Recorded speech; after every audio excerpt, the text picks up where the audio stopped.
You're listening to an Airwave Media Podcast. Refreshing wild cherry cola meets smooth cream. The treat you deserve.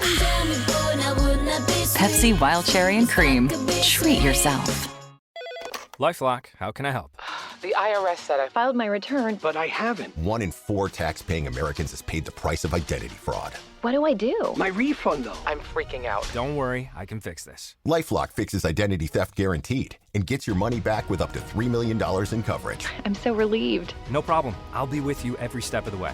1 in 4 was a fraud-paying American. Not anymore. Save up to 40% your first year. Visit LifeLock.com/podcast. Terms apply. Yo, Saturnalia! Yo, Saturnalia, can't leave you hanging. Hi, it's Jen. And Jenny. And we just wanted to take a few minutes to tell you about our Patreon. Our Patreon is what helps keep the podcast going. We don't make nearly enough to keep the podcast running without the support of our listeners. Did you know that Patreon subscriptions make the perfect holiday gift? And each subscription helps us keep this podcast going. It helps us keep the lights on. Subscriptions start at $3 a month. I'm not saying I talked to the Perkta about this, but if you got a subscription for yourself or others, I bet she'd go easy on you. Good Lord. Plus, patrons get exclusive extra episodes, early episodes, and your name mentioned at the end of one of our episodes and more. So please consider signing up to our Patreon at patreon.com/ancienthistoryfangirl. That's patreon.com/ancienthistoryfangirl. Happy holidays. The desert remembers everything.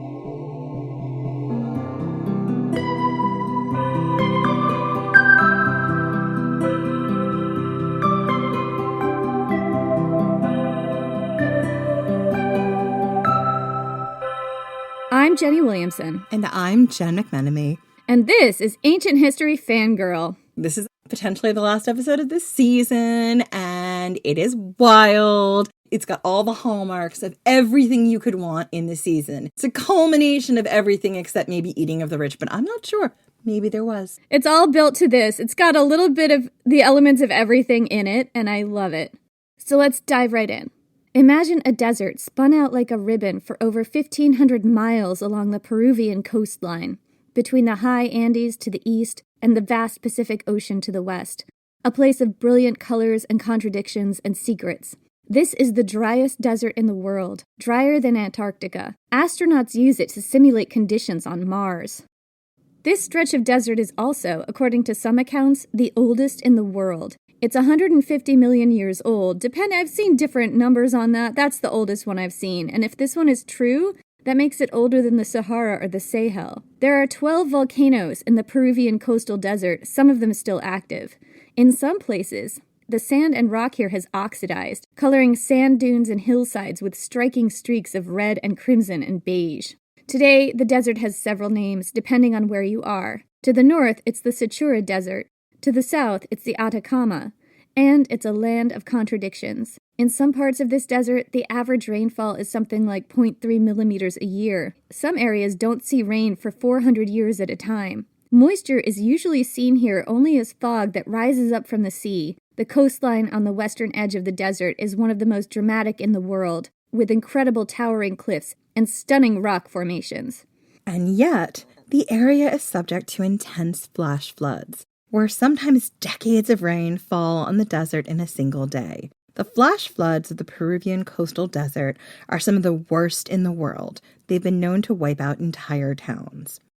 It's a place of stunning and varied landscapes, from perfectly flat plains of silvery gray sand to dunes the size of mountains, ancient riverbeds that roar to life every few hundred years, salt lagoons and geysers that eject water over 30 feet in the air. It's a forbidding place, sometimes called the Death Valley of South America, and yet people have been making their homes here for over 7,000 years. The desert remembers everything. In some places, the weather is so unchangeable that footprints last for centuries. On one high, flat plain, the one between the Ica River and the Rio Grande de Nazca River valleys, there are still tire tracks from a truck that drove here in the 1920s, perfectly preserved. This is where you can find the Nazca Lines. The Nazca Lines are geoglyphs, and they're not the only ones. All over the world, people have carved art into the earth by scraping off topsoil to reveal different colored soil underneath, by building mounds of raised earth or arranging lines of stones in different shapes, enormous shapes, only visible from the air. The Nazca Lines are perhaps the most famous geoglyphs in the world, and they're ancient, created from about 200 BC to 500 AD, but for centuries they were entirely forgotten.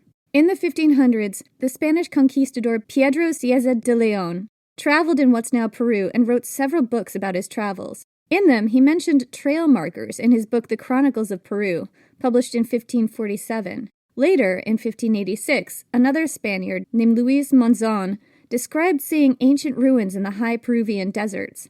He described, quote, signs of streets, and when he asked local indigenous people about them, they said that long before the Inca lived here, a people called Viracocas made paths across the high deserts. However, it wasn't until the 1920s and 1930s, when commercial and military pilots started flying planes over the area, did anyone realize what was actually in that desert. The Nazca Lines are only located in one part of the desert, a high plateau in the foothills of the Andes between the Ica River and the Nazca River valleys.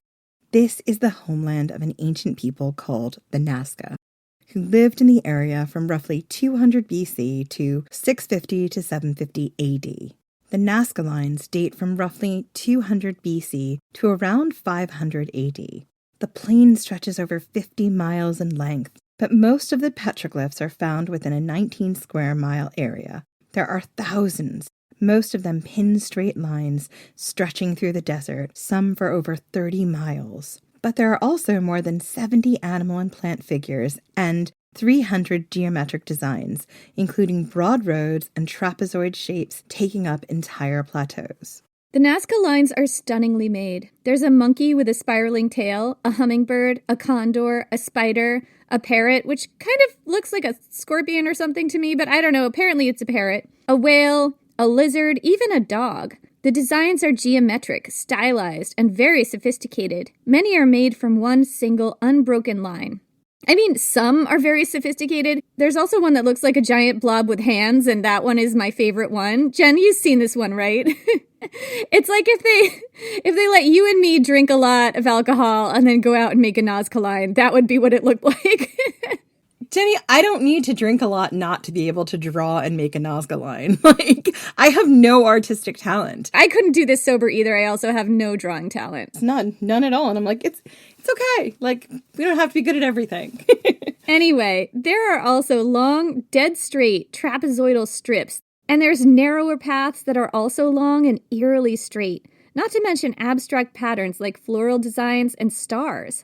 The size of the glyphs measures between roughly 13, 20, and 3,600 feet across. The famous hummingbird is the size of a football field. Most of the shapes can only be seen from the air, although some can be made out from nearby foothills.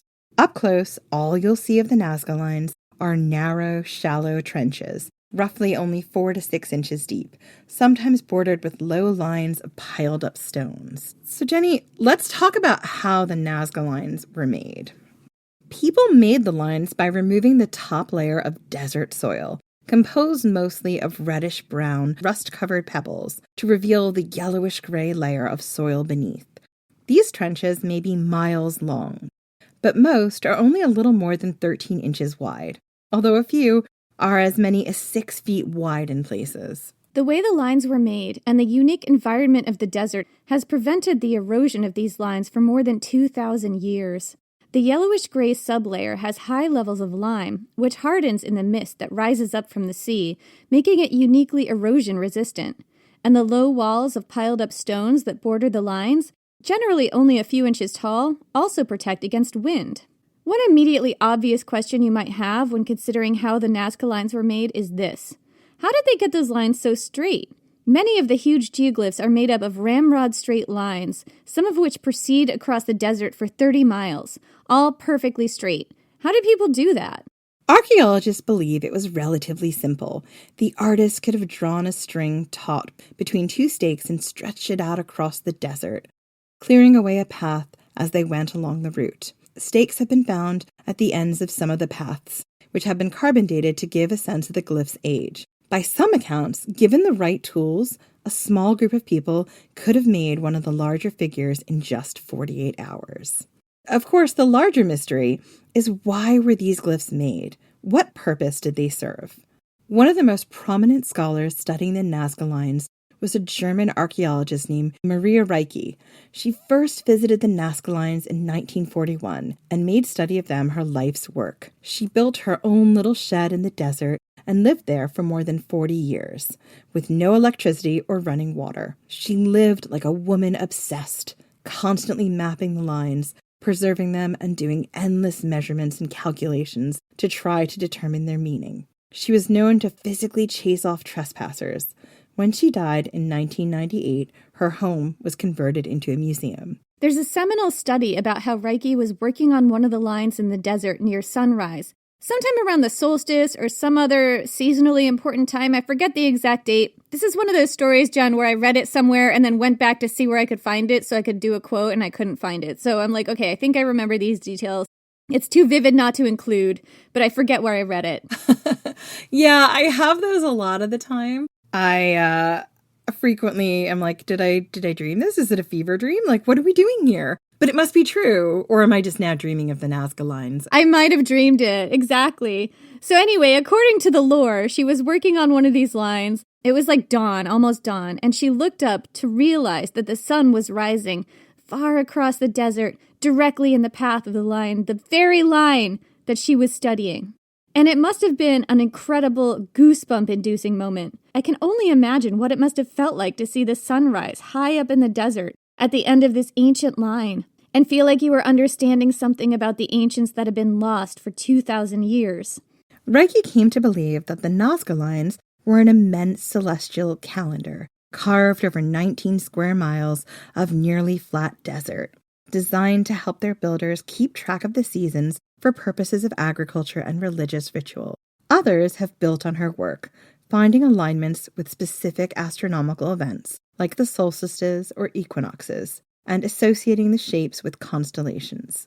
However, the archaeoastronomical theory is generally not widely accepted today. Scientists mapping the alignment of various lines and glyphs with astrological events and features have found that the glyphs generally don't match up with constellations, and there's only roughly a 30% alignment with various astronomical features visible in the night sky. The reality is that if you draw a lot of straight lines in the desert, chances are some of them will be aligned with something. 30% is about what it would be if it was due to random chance. So there are other theories about why the lines were made. Another has to do with water. Despite the extremely arid and difficult environment of the desert, people have been living here for over 10,000 years. Throughout much of that history, they practice agriculture. There are some permanent rivers in the desert, including the Loa River, where ancient people left their marks with petroglyphs drawn onto the cliffs overlooking the river. There were also underground aquifers. The people of the Nazca culture, those who built the Nazca Lines, were adept at finding those aquifers and tapping into them. They built a complex system of underground aqueducts that transported water from aquifers and more consistent permanent rivers to their fields and communities, ingeniously designed to limit evaporation in the dry, arid environment. The aqueducts, known as puquios in Quechua, which is a local indigenous language, were, and still are today, accessible through spiraled, corkscrewed paths descending down to shallow shafts that reach down to water level. People could get to the water from here and draw it up in buckets for drinking and other purposes, and they could also get into the tunnels to repair them. I've seen them referred to as these sort of like ancient manholes, but they look a lot neater. And people in indigenous communities still do that. Like, there are still people who crawl into these ancient aqueducts and clean out all the moss and stuff and just make sure that the water's flowing okay. You can see dozens of these corkscrewed access shafts, called hoyos or eyes in Spanish, all along a single aqueduct line. It's a matter of controversy how old the puquios are, but many believe that most of the ones we know of today were built roughly around 400 to 500 AD, which was around the end of the era of the Nazca Lines. It's believed that the Nazca culture could have, quite possibly would have had to have, access to these aquifers in order to make agriculture possible where they lived. Some scholars have proposed that the Nazca Lines don't point to the stars and solstices, but underground aquifers and other water sources. They were there to mark where you could dig to find water in the high plateaus. Once again, however, based on more modern analysis, the glyphs have not been found to point to water sources with any statistical significance. The rate is about 30%, roughly the same as the alignment with celestial bodies, and not more than you'd get with random chance. A third theory suggests that the ancient paths of the Nazca Lines were really supposed to be paths. It's not unrelated that while some geoglyphs are extremely long straight lines, others are made up of single meandering lines that form a shape like a monkey with a spiraling tail, or a hummingbird, or a dog, that provide a space for sacred dance. Many of the straight lines point to ceremonial centers that the Nazca built. Some seem to have stone altars incorporated into the design.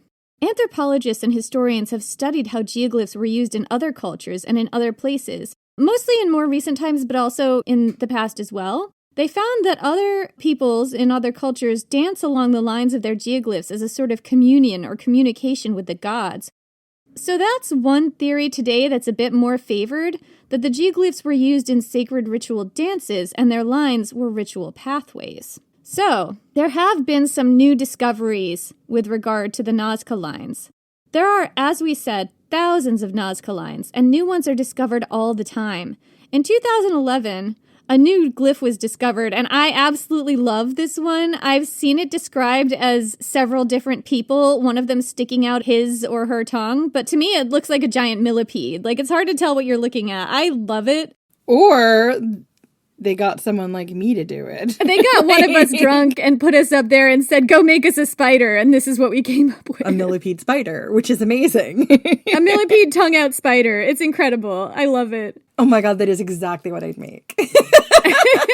So, in 2018, researchers used artificial intelligence to map the entire plateau and look for patterns in the desert too faded to be seen from the air.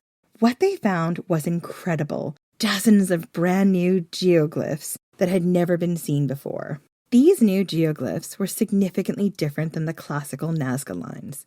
For one thing, they were older, some of them predating the Nazca Lines by 1,000 years. They were in a completely different style, using curving lines rather than straight ones, the drawings done in a more casual and less geometric style. And they were found on hillsides rather than on the flat plain. The images include people walking and moving in groups, lines of people waving, a man with spiked-up hair holding a club, and animals such as a killer whale and rare pampas cat. One of the most famous, the Paracas candelabra, is roughly 500 feet long and can be seen 12 miles out at sea. Can we just stop for a minute? Killer whales in the desert! So cool! Isn't that cool? There was a whole study about what animals were represented amongst the Nazca Lines, and one of the things that they noticed was that there were a lot of aquatic things like killer whales and stuff. They're not that far from the sea, so it kind of indicates that this is a culture that did a lot of fishing. But also, there's a monkey among those animals, and monkeys are not local to this area. Like, you don't get monkeys unless you go all the way over the Andes and into the Amazon rainforest on the other side. So these were clearly people who traveled. They traveled and must have had trade with people who would have, had monkeys. They would have had access to seeing monkeys somehow. Yeah, there was either really good trade contacts or they traveled to different areas and saw these animals. So these images are really striking, especially the images of people. The people are often friendly, standing facing the viewer with hands raised in greeting. Many have large circular eyes, and some even appear to be wearing helmets. I don't think they are wearing helmets, that's just what they look like. Some have strange lines coming out of their heads like the rays of the sun. Like, they're very kind of otherworldly, eerie images. The culture that made these more ancient lines, by the way, is called the Paracas culture. They lived in this area prior to the Nazca and were found to be genetically related to them. It's like, these are the ancestors of the Nazca, basically. Anyway, some researchers believe that these geoglyphs had a different purpose than the more classical Nazca lines that we think of today. They were created on hillsides, not on the flat ground, so they were visible to people from a long way off. They weren't just visible from the air. Some believe that they were sort of like ancient signposts, helping travelers find their way to different territories, or perhaps even guiding the way to specific ancient festivals. Literally, it's a signpost to the ancient Burning Man. I mean, legit. Legitimately, that's kind of what people think it is. I mean, it makes a lot of sense to me. Right.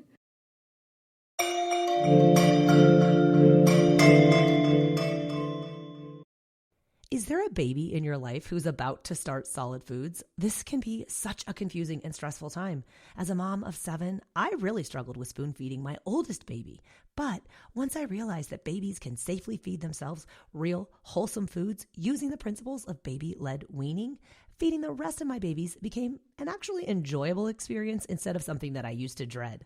Hi, I'm Katie Ferraro, college nutrition professor and dietitian specializing in baby-led weaning, and I host the Baby-Led Weaning Made Easy podcast.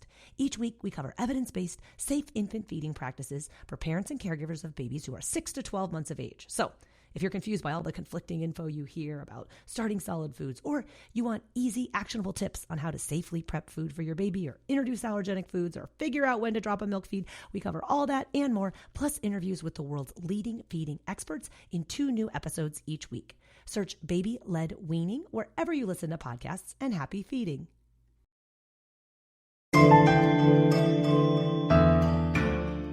So who were the Nazca?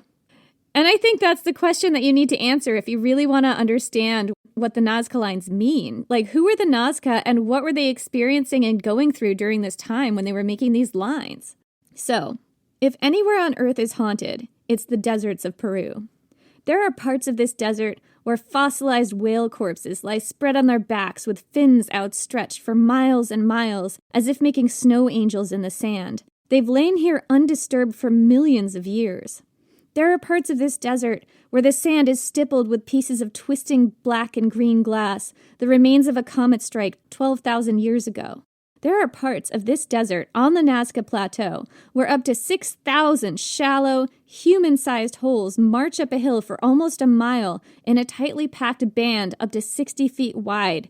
It's the Band of Holes. Google it. Oh my gosh. You don't have to Google it, and Jenny will put it in the show notes. But I mean, if you're not looking at the show notes right now, then Google it. It's amazing. The Band of Holes is just so mysterious. It's much younger than the Nazca Lines. People think it might have been made by the Inca, but it's another huge ancient world mystery that I did not have time to cover because this is already a 19-page episode. Anyway, and there are parts of this desert where human bones strew the sands, the remains from ancient cemeteries, some gradually exposed through erosion and others scattered by looters. So, for those of us who are keeping track on what makes this a Jenny Williamson episode, although this was originally my topic and I had to ask Jenny to cover it for me because I was a little overwhelmed with some life stuff this season. Shocker! But what makes this a Jenny Williamson episode? Bones where they shouldn't be. Bones where they shouldn't be. This is just the start of it. There is one thing in here that makes it a Jen episode, but we're not there yet. We're not there yet, but it's a real Jen episode thing. It's a real Jen episode. So, one of those places filled with bones in the desert is Chochia Cemetery. This is an ancient necropolis located roughly about 40 miles south of the Nazca Lines. It was in use from roughly around 200 to 800 AD. And it's widely believed the people who used it were the same people who built the Nazca Lines. Prior to 1997, it was viciously plundered, with many precious artifacts and textiles stolen and bones scattered across the sands. Since then, archaeologists have been working to painstakingly piece the burials back together. Some of the bodies are almost 1,000 years old. They were kept in open-air mud brick tombs, and the way they were buried is interesting and unique. They were buried in an upright sitting position, wrapped in thick bundles of cotton cloth and then painted with resin. There was not a discernible distinction between male and female burials, suggesting that there may have been a fair amount of equality between men and women. The bodies are extremely well preserved, probably because of the resin and the dry air. Many have complete sets of white, healthy teeth and long, thick hair down to their waists.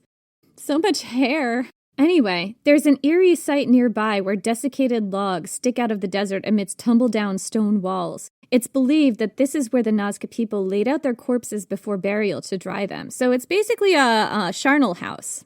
So what do we know about the people buried here, other than that they had fabulous hair and great dental hygiene? What scholars believe they know today is that early Nazca society was made up of small local chiefdoms who came together at regional centers of power and religion.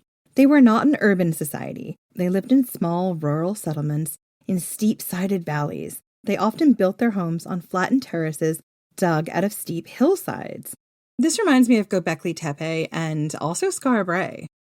Just that they didn't have the central big city. They were small groups who came together for big religious ceremonies into one area. Yeah, I would say that they're more settled than the people of Göbekli Tepe, who are probably, more genuinely hunter-gatherers, or at least semi-settled. Skara Brae, the people there, they were pretty settled, right? They just lived at Skara Brae all the time, I think. Yes, but their religion and stuff was at these big centralized religious places they would go to, like Brodgar and stuff.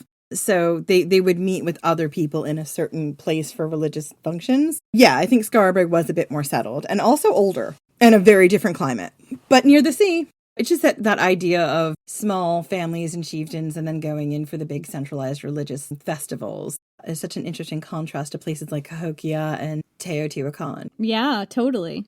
The Nazca were largely farmers who tended to live in river valleys and near whatever springs they could find or aqueducts they could build. They grew crops such as corn, beans, squash, and peanuts. They also caught fish along the coast. Nazca culture is notable in that there don't seem to be many large urban centers. These were small clans or tribes that shared a culture, but that wouldn't have been considered an empire or a kingdom. There's no evidence of centralization or town planning. It's estimated that at its peak, the Nazca culture involved about 25,000 people total, living mostly in small settlements along the sides of steep river valleys. Again, that feels a lot like Neolithic Orkney to me. The other thing I was thinking about was the Celts and the Gauls. The culture was kind of widespread, but it wasn't centralized. It wasn't like an empire or a kingdom. It was different small family groups and tribes that all variously shared a culture, more or less, but that weren't one big country that they would have recognized. Anyway, so while this was not an urban culture, there were some impressive sites where large groups of people did come together. One is Ventilla, which actually may have been the one urban center that the Nazca did have, although there is not full consensus on this. Ventilla covers about 500 acres along the side of a valley, with hundreds of small terraces carved into the hillside. On the terraces have been found the remnants of individual homes, enclosures, and man-made mounds that may have played a religious role. And archaeologists don't fully agree on what Ventilla was. Some believe it was the Nazca's capital city. Others say that it's actually kind of hard to tell what those buildings were and that more excavation is required before it can really be determined if this was a city or not. Anyway, there's one interesting feature of Ventilla: a long ceremonial road running from the city to another important Nazca site, Cahuachi. Cahuachi is absolutely fascinating. Located on the south side of the Nazca River, it's a ceremonial complex that was built around 100 BC, so right at the beginning of Nazca culture. This location may have been chosen because of its year-round water supply, a rarity in Nazca country. Cahuachi is a large, sprawling ceremonial complex that contains approximately 40 man-made mounds and hills terraced into pyramids, the largest of which is about 60 feet high. The mounds and pyramids have adobe roofs on the sides and sometimes structures on top, and between them stretch large ceremonial plazas. Post holes around the plazas and other areas of the site suggest that there were once canopies stretched over them, providing some much-needed shade to worshippers. Cahuachi is a complex network of chambers, passageways, plazas, patios, and structures of indeterminate purpose. It may look like a city, but no signs of regular habitation or dwellings have been found here. It would seem that Cahuachi was a religious center, perhaps a pilgrimage site that attracted people from all over the region for periodic religious festivals, not a place where people actually lived. However, what has been found at Cahuachi include decorated pottery, baskets, musical instruments, and even the remains of looms. The looms were backstrap looms, a very simple type of portable loom that allows the user to weave very complex embroidered textiles. It's thought that the looms had to be portable because everyone who came to Cahuachi had to bring everything they needed with them.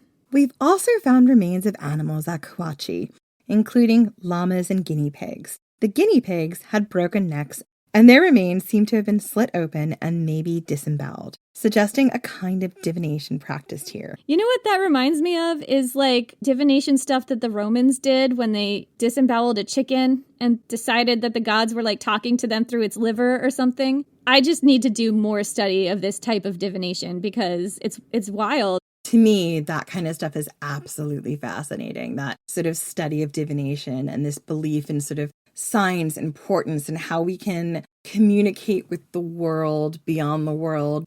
I find that really interesting, and I find the idea that people did that, there was a sort of comfort there in the unknown that was absolutely terrifying. Not much comfort to the animals involved. No comfort to the animals involved. Large, partially underground storage jars contain maize, peppers, and other foodstuffs that suggest there was communal feasting here. The Nazca people were known for their geoglyphs, but they were also incredibly creative in other mediums. They built complex underground aqueducts and spiral oyos and produced incredible textiles and ceramics with complex designs that give us clues to their religion and worldview. It's believed that their religion centered around water, fertility, and agriculture. The pottery and other artifacts found at Kawachi and other places were richly decorated, with motifs that tend to repeat, including in the Nazca Lines. Elaborate double-spouted bottles, cups, bowls, effigy vessels, which are like, vessels in the shape of animals. There was this one that was this really dopey-looking lobster. I sent Jen a picture. It's so cute. I love the lobster. She'll put it in the show notes because it's so cute. Anyway, so all kinds of amazing pottery like that have been found, painted in as many as 12 polychrome colors. Grave goods show that people at all levels of society had this beautiful pottery, suggesting that there wasn't a huge wealth gap, which I found really interesting.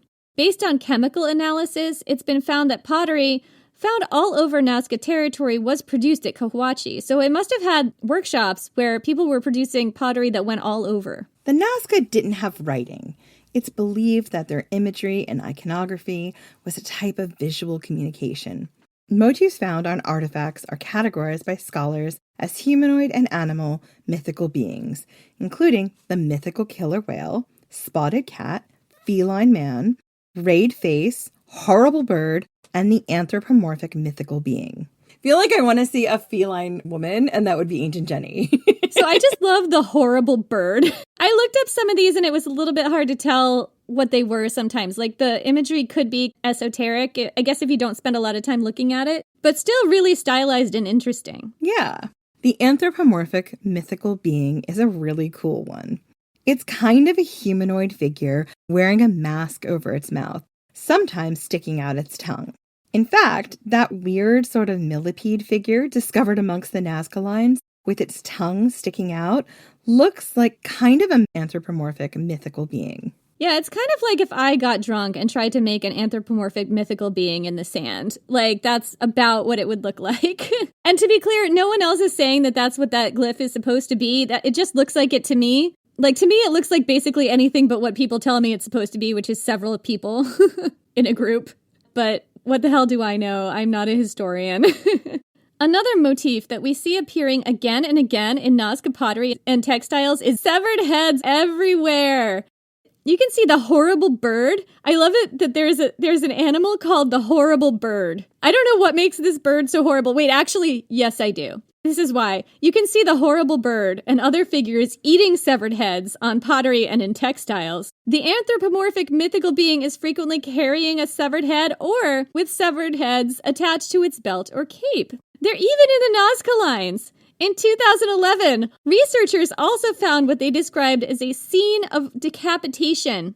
Although I could not find pictures of this. Where is there the Nazca line that shows a scene of decapitation? I must see this because I've done a Google image search. I have not. No one's taken a picture of this that I can tell. By the time this comes out, that might not be true anymore. I don't know. But oh my gosh, you guys. Severed heads do appear to be related to the religion of a lot of ancient cultures, certainly not just the Nazca. Like, the first time I encountered it was when I was looking into the Celts and the Gauls. Anyway, at the Chowchilla Cemetery and other Nazca cemeteries, caches of severed heads have been found buried with some of the mummified bodies. Interestingly, some headless bodies were found buried as well with head jars. painted ceramic vessels with a head painted on there, and trees and other plants sprouting from said head. So one theory is that the people found with head jars were people who were decapitated in some kind of context, like maybe a religious ceremony. We don't know exactly. The severed heads were usually prepared in a similar way. The base of the skull would be broken, a hole punched through the forehead, through which you could run a cord or rope, sometimes made of braided human hair. This was believed to be for display purposes.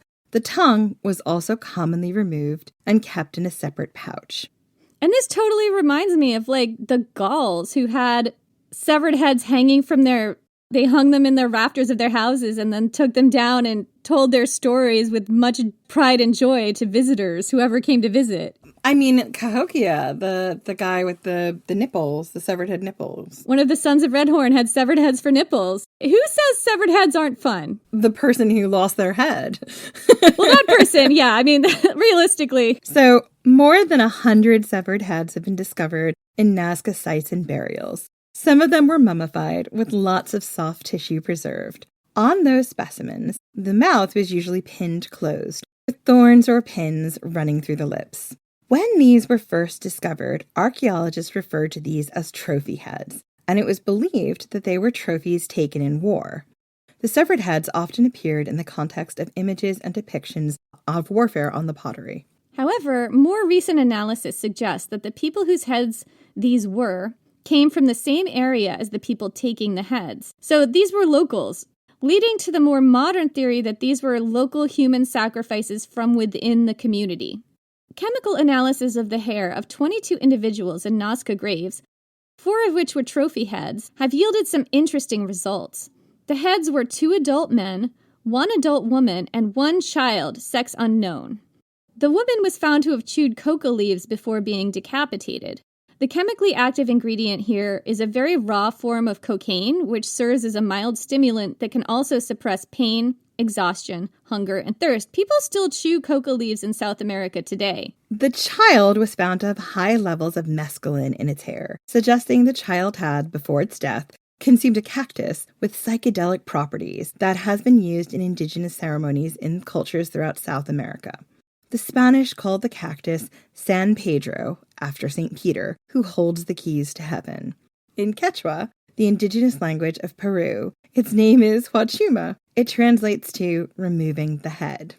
Interestingly, neither of the male heads seem to have consumed any substances, suggesting that these may have been war captives or enemy combatants whose heads were taken in war. However, this evidence is kind of circumstantial. Maybe only women and children were medicated prior to head removal. Or maybe not everyone was, and the sex distribution here is just coincidence. This isn't exactly a large representative sample. Yeah, it's kind of mysterious. So there is quite a bit of debate whether the trophy heads were actual trophy heads taken in war or whether they were ceremonial human sacrifices, and this was purely for religious purposes. So, decapitation wasn't the only stuff that the Nazca did with heads, by the way. They also practiced trepanation and cranial manipulation, and I'm going to explain both of those terms, don't worry. In Cahuachi, a tomb was uncovered with 9 trophy heads lined up in front of it. They had braided hair, and 2 lay on a bed of coca leaves. One, a young adult male, was exceptionally well preserved, with eyes, eyebrows, mustache, and beard all still present. He had straight, dark hair, styled in a complicated braid. The lips were pinned shut with 2 long Horango wood pins. A cord emerged through the center of his forehead for carrying, convenient carrying purposes. His cheeks were stuffed with cotton cloth to keep the shape, and his head showed clear signs of frontal occipital cranial deformation. Frontal occipital cranial deformation. Just wanted to say it. This form of body modification was not limited to the Nazca. It also has been practiced in many other ancient and some more recent cultures throughout the world. Generally, what you do is artificially bind or press the child's skull during infancy. We're going to explain to you how to elongate the head of your child. We actually do this a lot of times on children who are born in modern times because when a child is little, their skull is still pliable and sometimes it's not always in the right shape and we have to manipulate it. Cranial manipulation. Get excited. Generally, what you do is artificially bind or press the child's skull during infancy, when the skull is most pliable. You start in infancy and keep it going for about 6 months. The effect is different depending on how you do the head binding. Binding between 2 pieces of wood would produce a flattened shape. Bonding with cloth would produce a rounded or conical shape. The Nazca had a rounded, elongated shape, probably produced through binding with cloth. It's thought this was a mark of status. The skulls look otherworldly and strange to us today. In fact, the crystal skulls in Indiana Jones and the Kingdom of the Crystal Skull were modeled after Nazca skulls with this modification, but they went down the ancient aliens route. Yeah, and people do a lot, there's a lot of pseudo-historical attention paid to these skulls. However, these skulls are perfectly human. They're just modified, and it's really, you can do this with very simple tools. And people have been doing it throughout many different cultures throughout the ancient world and as well in the modern world. But wait, we're not done with heads.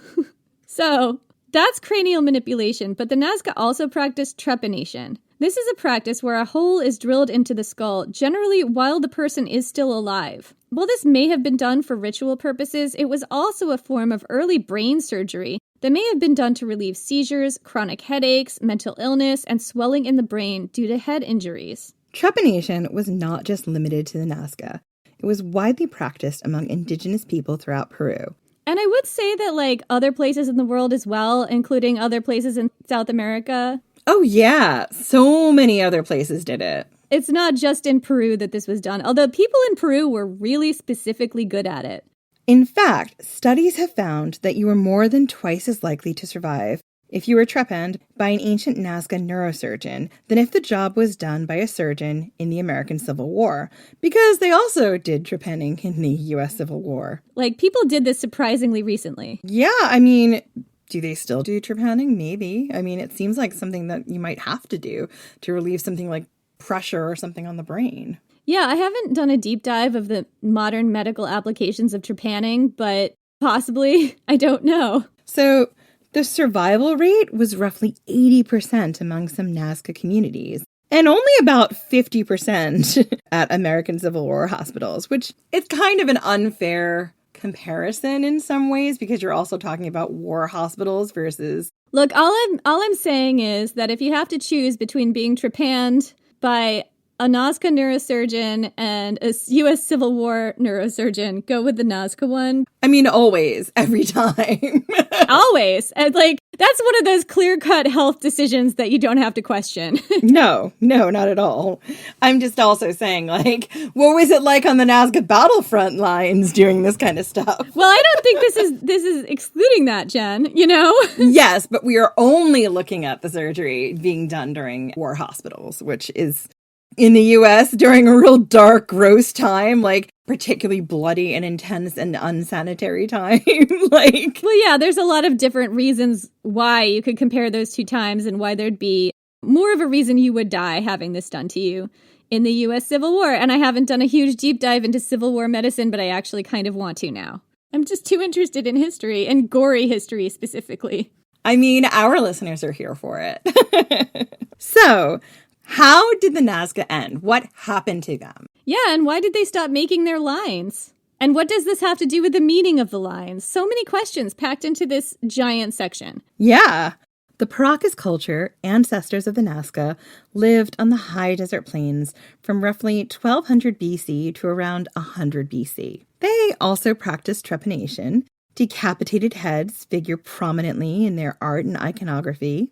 They, too, drew enormous petroglyphs on the high desert plain between the Ica and Nazca River valleys. And they, too, buried their dead in mummy bundles wrapped in incredibly beautiful and elaborately woven cloth. Paracas weaving is some of the most advanced of any ancient culture in the world. Some of it's also very metal. There's some in the British Museum with images of shamans flying and holding severed heads by their hair. And if I can find that image anywhere, I'm getting it made into a blanket for Jenny. Amazing. No, Paracas weaving is absolutely incredible. And there's a whole deep dive that I didn't do about how most of the textiles that we have from the Paracas culture is from their grave goods because they would wrap mummies in these incredible, just absolutely extraordinary textiles.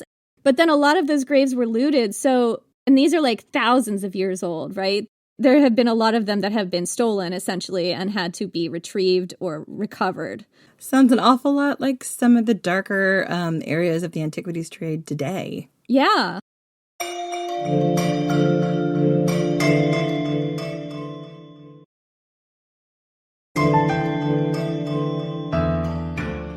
So, genetic testing has discovered that the Nazca were direct descendants of the Paracas people. But it's believed that sometime around 150 BC, another culture called the Tupara came to the area.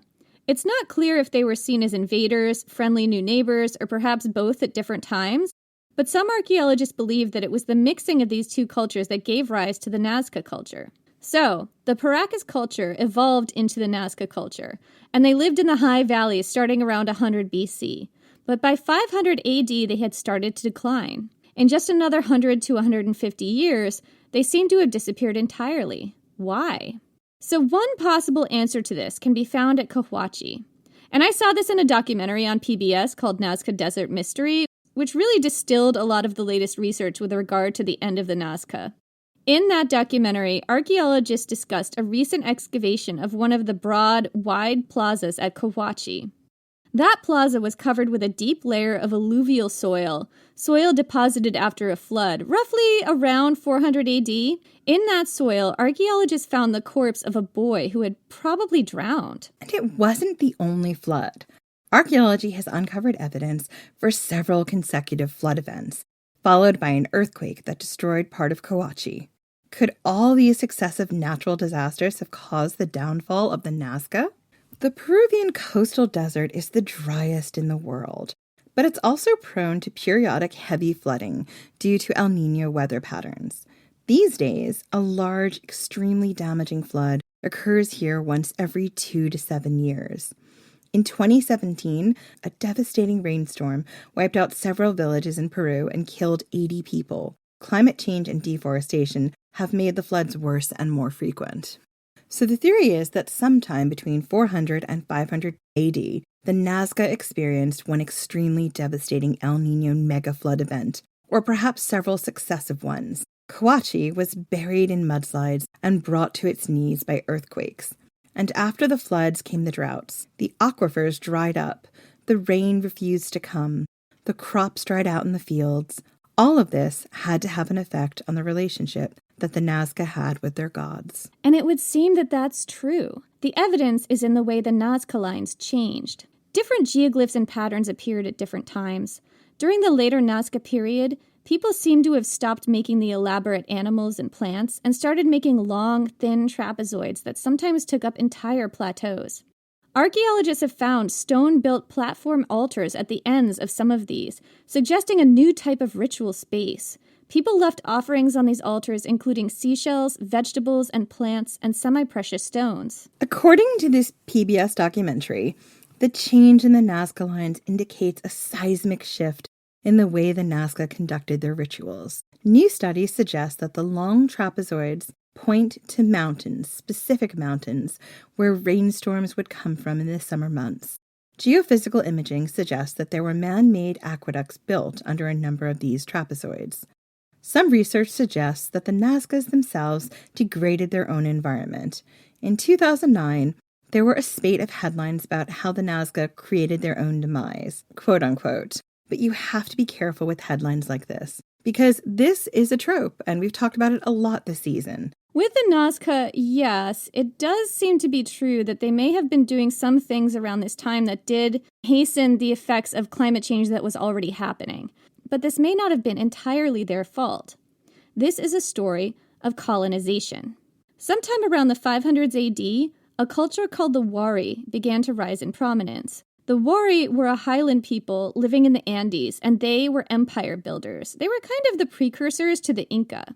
They took control of the high mountain valleys around them, invading villages, taking over agricultural centers, and installing their own storehouses. Villages that weren't taken over emptied out, and their occupants fled. And I do want to say that we are going to talk about some of the endemic violence that was around among the Wari and what they did to other people. There is archaeological evidence for this. This is one of those cultures that I don't think we're getting any of this from Spanish sources because it was quite a bit earlier than that. You do have to be careful with tropes about, violent indigenous people as well. So I was really careful to look for stuff that can be traced back specifically to archaeology, but you also have to be aware that archaeology also has a lens interpreting a lot of things. So the history of all of this is very complicated. But it is also true that throughout the world, some cultures are more warlike than others. So that's not untrue for any region of the world anywhere. Oh, yeah. We've seen it in all the history that we've been sharing with you, and we're going to see it everywhere. Yeah. So anyway, just to get to what I uncovered here, and I share this stuff because I wanted to show you what the Nazca could have been dealing with in their own area. So studies of bones from this time period show statistically higher levels of violence visited on skeletons of people who were colonized by the Wari during this time period, as compared with people from other Andean cultures. In Wari graves, roughly 25% of women had been subject to violence, and the rate was 42% among men. 39% of children under 15 showed at least one traumatic injury, although it should be noted that the level of trauma was relatively low among the elite dead. One of the Wari practices was kidnapping, sacrificing, and decapitating children from conquered communities. The Nazca also took heads, but the Wari used head-taking and human sacrifice more systematically as an instrument of terror against the cultures they conquered. The Wari also had this tradition called tinku, which was a ritualized battle during which people fought barehanded and with weapons in a kind of ritual war. The goal of tinku was to make your opponent shed blood, which was seen as a sacrifice to the gods. And this was done by attacking with fists, maces, and rocks, usually aiming for the head. Death and grievous injuries were common, and both men and women fought. So the history of tinku is actually a little bit problematic because I've seen conflicting accounts about it.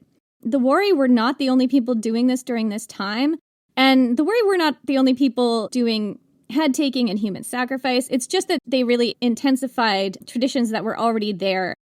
So with tinku, again, it was practiced not just among the Wari, but other people did this as well. And I've seen some accounts that say that the Spanish actually started it, bringing indigenous people together and forcing them to fight for their own amusement. So that's one account of how tinku started.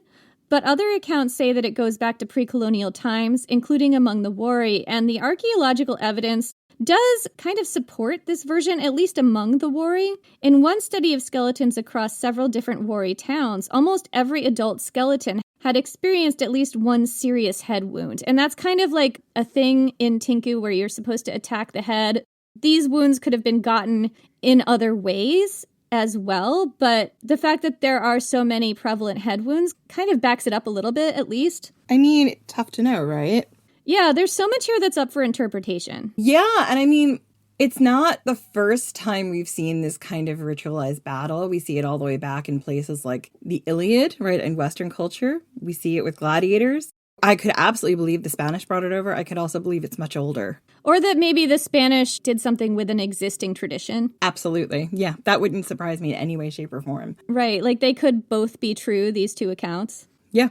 So according to some accounts, the Wari intensified the level of violence, tinku, decapitation, and ritual head-taking and other forms of violence, and used it against conquered people as a method of terrorization. Sounds very much like a certain empire we spent a lot of time in last season and the season before. Are we talking about ancient Rome? Because you're not wrong. I mean, there were a lot of, if you go up to Hadrian's Wall, there were like severed heads outside the gates of forts and things, and they were from indigenous communities. Like they were absolutely using this type of stuff as a method of terror against indigenous communities that they were trying to conquer. Yeah, I mean, the subjugation of Britain alone was that, and just Julius Caesar's Gallic Wars. Like, it's all the same when you see, like, a people going from one stage into empire building, right? I bet we'll see it in other areas of the world when we get to other areas of the world. But, like, when you start going into that empire building, it gets real dark and scary. Yeah, and I certainly don't want to say that, like, everything is the same as Greece and Rome and Britain, you know, because there's obviously a lot of differences. But I do want to say that, like, we're not singling these people out as being uniquely violent among the cultures that we studied, because they're not. Yeah, I guess that's more what I was trying to say. Like, they're not similar cultures in any way, shape, or form. But the level of violence that you see is not any different than what you saw in empire building in the West.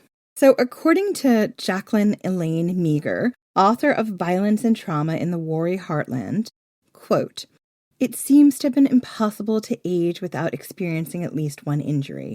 Most people didn't live past 50, but those who did showed increased rates of trepanation, suggesting that their head wounds had caused them trouble that had to be alleviated through cranial surgery. According to Meagher again, quote, these symptoms include nausea, vomiting, headache, and seizure-like activity. They can also turn into life-threatening symptoms such as tissue hemorrhage, bilateral hemispherical damage, and hematoma. Trepanations release the cranial pressure in the cranium and help the brain to stop swelling. So, that's a general picture of what it was like to live among the Wari. I mean, on the negative side, if you weren't decapitated in childhood, you would get a terrible head injury and probably need to be trepanned later in life. But luckily... They were very good at it! They were super great at this, okay? There was a very high survival rate among trepanation surgeries. There was one community I read about where the survival rate was something like 91%, and I can't say that it was the Wari, but it might have been. One skull was found with 7 trepanation holes. 7! And that person had lived. I mean, that is super impressive.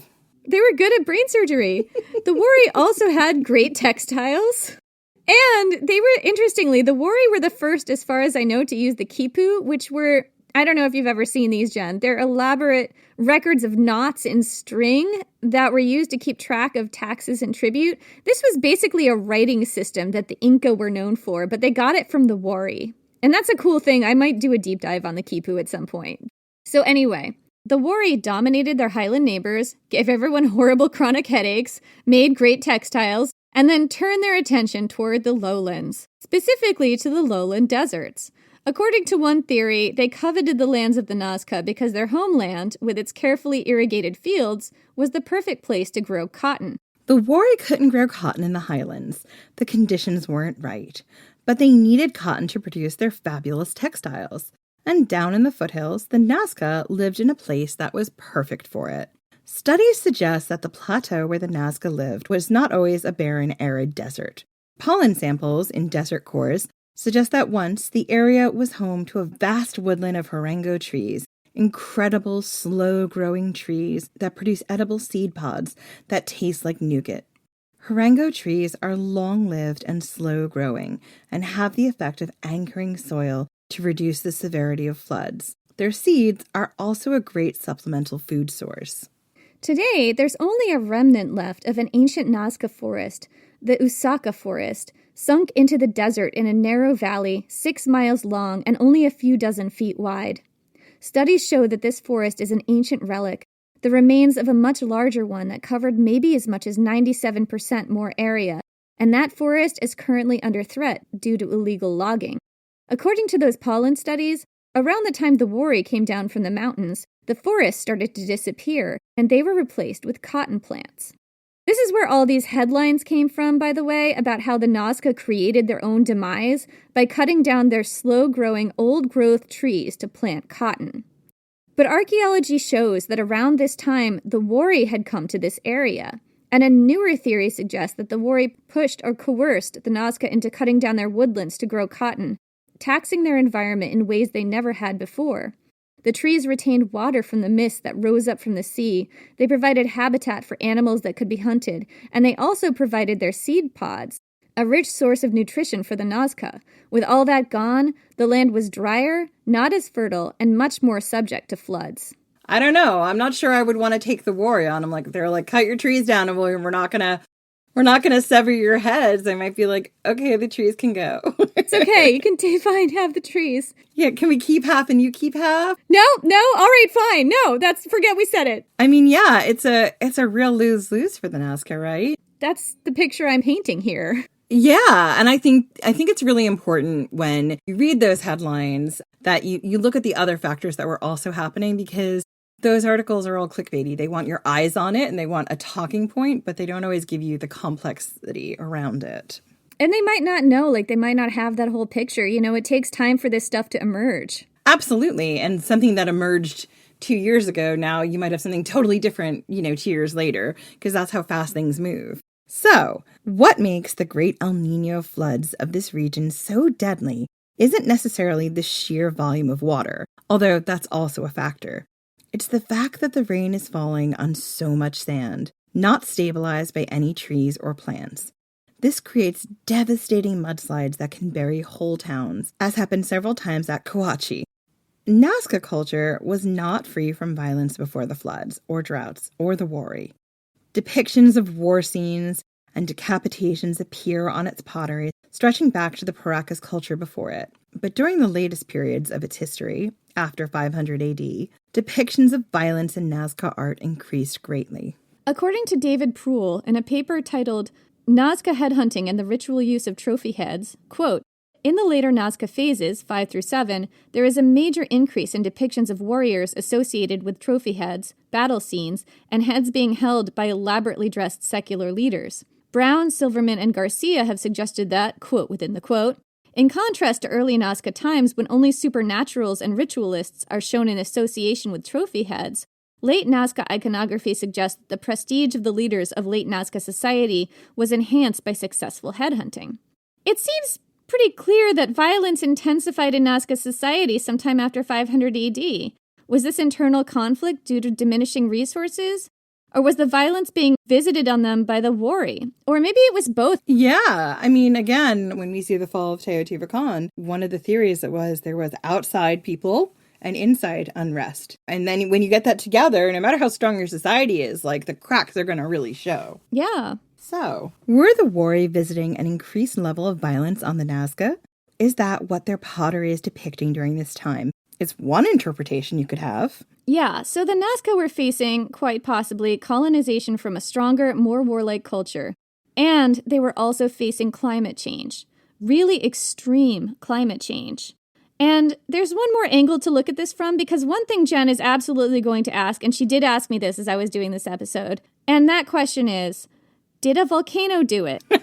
Do you know why? Because I just did all the stuff in Teotihuacan, which is in the same area. And I was like, there were so many volcanoes going off at this time. Was there anything going on that might have overlapped?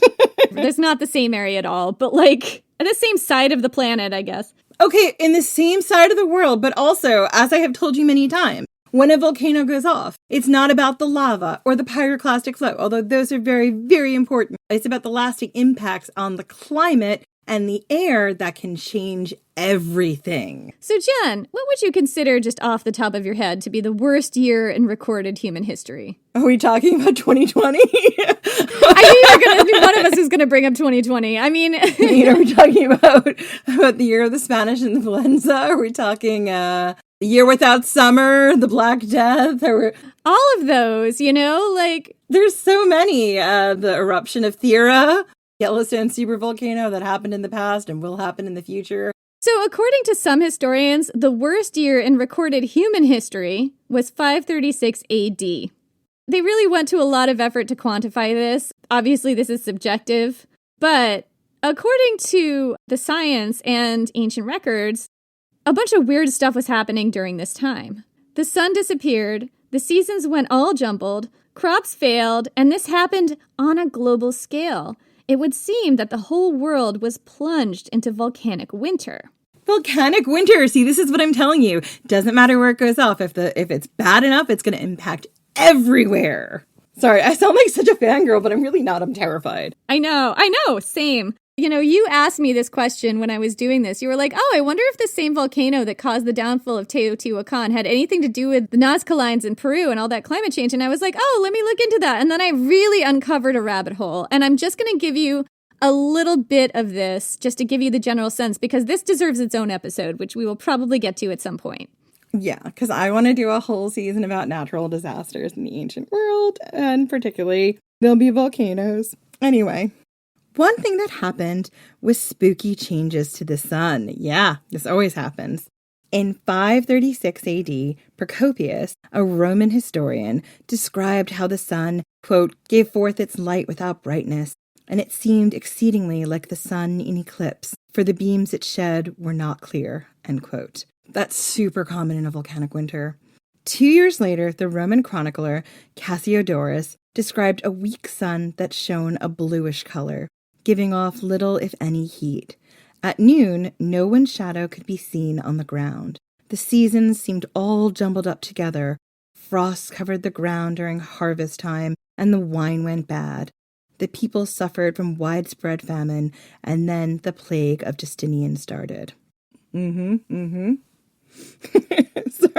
I'm such a fangirl about this stuff, but none of it surprises me. The only thing I'm waiting for is the sunsets. We saw them, I think it's during the Tambora eruption, like the picture, the very famous picture as Edward Munch's The Scream. The sunset in the background is it's all based on The Year Without Summer, and the kind of wild sunsets they had, where the colors were just out of control and really different than what they usually had. These vivid, intense sunsets. So anyway, back to 536.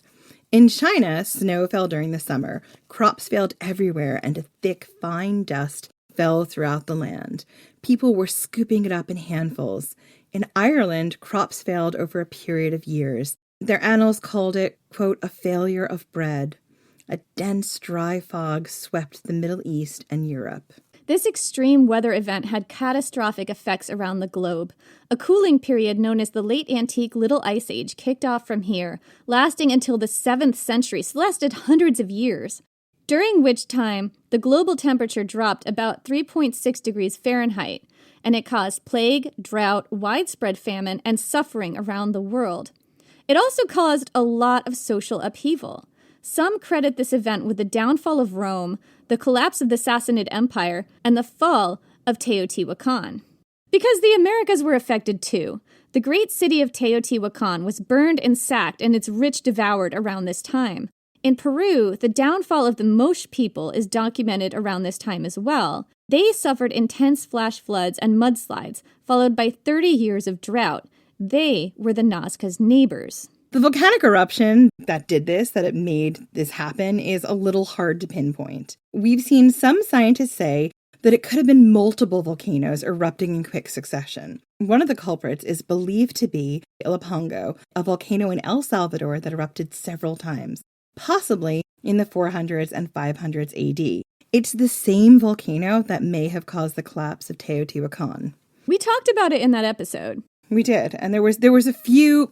At this point in time, there's sort of like a chain of volcanoes around there that kind of were just popping off all the time. So they don't exactly know which one did it. It could have been any of the ones in there, but one of them essentially really went off. And there is a theory that there might have been a volcano in Iceland that went off around this time too, like... Double Trouble? Yeah, that's what the volcano was called. It was the famous Icelandic name of Double Trouble. That's right. I'm sorry, Iceland. Anyway. And like one of the theories I saw was like there could have also been an earthquake and then it had like a volcanic seam that opened up. But we don't exactly know. So it's important to remember that, like everyone else in the world, the Nazca were facing extreme weather events, extensive drought, and seasons that seem to have gone absolutely wild. They were also quite possibly dealing with a colonizing culture that was inflicting violence on them at an unprecedented level, forcing them to cut down their trees, which exacerbated the effects of climate change. And also, probably that culture was now fighting for resources that they saw someone else as having and needed to take. Right. A lot of these things could have all worked in tandem. All of this would have made the situation of the Nazca exponentially worse. It's especially important to remember this in the face of headlines that accuse them of degrading their own environment. Perhaps the chain of events went something like this, and I'm just going to pull together all the threads here. This is not 100% absolutely the sequence of events in terms of how it happened. It's just one way you can pull it together because it's hard to tell the order of things. Yeah, and also that assumes there is an order, like different events on top of other events don't always have the same causal reaction the way we can pinpoint it to today. Yeah, but one way you could interpret it is this. One or more volcanic eruptions changed the climate, turned things colder and drier, maybe made the sun disappear in a terrifying event that lasted for months. Floods came, wiped out whole cities, and buried their sacred sites in mud. Then came decades and decades of drought. Crops failed. The people performed their rituals and dances on the high plateaus, but the gods did not send rain. Around that time, a new people, invaders, swept down from the high mountains and visited a level of violence on the Nazca people that was unprecedented. They were forced to cut down their forests and grow cotton for the empire. Losing the forest was devastating. The people continued to pray, and the gods stayed silent for year upon year upon year. Finally, the people tried something new. They built new geoglyphs, great paths for the rain to follow, trying to pull the rainstorms down from the mountains. They danced and prayed and sacrificed, and still the gods did not answer. Finally, the people lost faith in their gods. Archaeologists have found at the last layers of use at Kawachi, layers of potsherds, hundreds of pots deliberately broken, perhaps in a ritual repudiation of the gods. The people then deliberately buried what was left of Kawachi and abandoned the site and eventually the high plateau. Studies show that towards 650 or 700 AD, the heartland of the Nazca emptied out. They went east, into the mountains where the rain still fell. They went south and integrated with the communities there. Some integrated with the Wari and survived however they could. Archaeologists today don't think the Nazca Lines had just one purpose. They believe they had many throughout the centuries. They served as signposts and guides to travelers, perhaps markers of territory. They functioned as sacred pathways on which people performed ritual dances, and at the end, perhaps they represented a last, desperate attempt to call down rain from the mountains. But the rain didn't come, and so they broke their pottery, they buried their sacred sites, they repudiated their gods, and then somehow, even though their old way of life was lost, they continued to live, making a new life wherever they could. That's it for this week. And this season. We can't keep it light. It's real hard. It's bound to end this way when you're looking at ancient mysteries. But it's been such a beautiful season. Well, I mean, I think history is sad. That's what I've learned in the 4 years of this podcast. So that's it for this week, and maybe this season, although we will be back next week with some news. You can find us on social. We're still on Twitter for the moment, at Ancient Hist Fan, and we're on Facebook and Instagram. We're quite active on Instagram, at Ancient History Fangirl. And we have some patrons to thank. The Patreon is the reason that we still are doing this podcast after 4 years. Can I say this? I'm going to do a dad joke. I'm sorry. The Patreon is the reason for this season. See what I did there? We wouldn't have a season or a podcast at all without our Patreon. Isn't the reason for the season some kind of like Christian microaggression? Yeah, it's Jesus. But honestly, for us, the reason for the season is our patrons. That's true. That's true. You guys are Jesus. Anyway, so before we make this even more awkward, you can become a Patreon member by visiting patreon.com/ancienthistoryfangirl. I think we just sold it real well. We did. So we have some patrons to thank. Apologies to anyone whose name we mispronounced. So thank you so much to Marcy Arsenault, Tiffany Sanchez Slate, and Sam Teja. I'm so sorry if I mispronounced that. Thank you guys so much. Happy holidays, and we will see you next week.